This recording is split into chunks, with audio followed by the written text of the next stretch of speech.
जय गुरु जी, शुक्राना गुरु जी। संगत जी, आज हम पढ़ेंगे शिव पुराण में नैमिषारण्य की कथा। हे मुनियों, जो मन और वाणी से दूर है, जो ब्रह्मा विष्णु रुद्र आदि तथा मूल इंद्रियों के साथ सबको रचते हैं, पंडित लोग जिनके परम आनंद को प्राप्त करके अभ्य हो जाते हैं, उनकी कृपा से मुझे प्रजापति का पद प्राप्त हुआ है। जो सूर्य चंद्र अग्नि बिजली आदि को अपने प्रकाश से आच्छादित कर देता है, उन आदित्य भगवान शिव की अनंत महिमा को जाना नहीं जा सकता है। इनके समान और कोई दूसरा नहीं है। अपने अंदर से ही वे सृष्टि को उत्पन्न करते हैं और प्रलय के समय उसे अपने अंदर विलीन कर लेते हैं। वह ही सभी प्राणियों को प्रपंच में डालते हैं। उन्हें अज्ञानी दुष्ट पतित और अधम व्यक्ति तो देख भी नहीं सकते।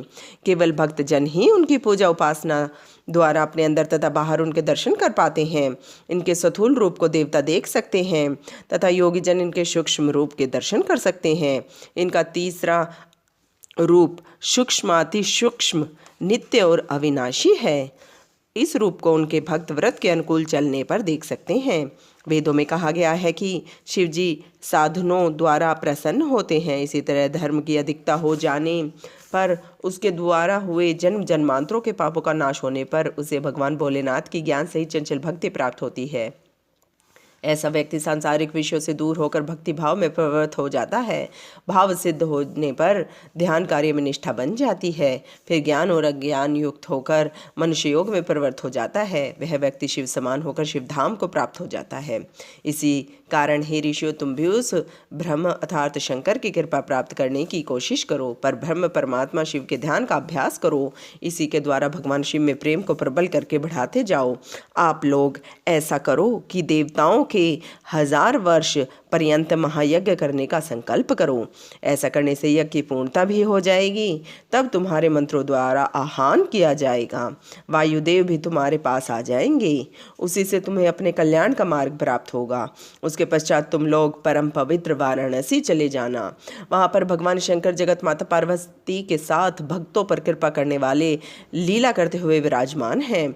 इस समय मैं अपना मनोमय नामक चक्र छोड़ने वाला हूँ। उस चक्र की नेमी जिस जगह पर गिर जाए, उस स्थान पर तुम लोग अपना महायज्ञ करना। यह कहकर ब्रह्मा जी ने शिव जी का ध्यान करके सूर्य के समान चमकते हुए चक्र को छोड़ दिया। ऋषि लोग ब्रह्मा जी को प्रणाम करके चक्र के पीछे चलने लगे। वह चक्र चलते चलते किसी परम पवित्र विशाल भूमि खंड पर जाकर गिरा। वहाँ एक बड़ी शिला थी, उसके साथ टकराकर उसकी नेमी टूट गई। इसी कारण वह स्थान परम पवित्र यज्ञ गंधर्व आदि से नैमिषारण्य नाम से प्रसिद्ध हो गया। ऋषियों ने वहां पर महायज्ञ करने की दीक्षा ग्रहण की। एक दिन राजा पुरु उर्वशी के साथ विहार करते हुए वहां पहुंचे। वह 18 समुद्र द्वीपों पर का अधिपति होते हुए भी उस रमणीक भूमि खंड के लिए लालायित हो गया।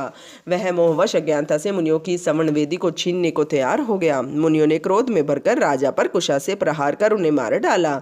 यह वह भूमि है जिस पर बैठकर ब्रह्मा जी ने सबसे पहले सृष्टि की रचना की। इस भूमिखंड पर मुनि लोग बहुत प्रसन्न हुए।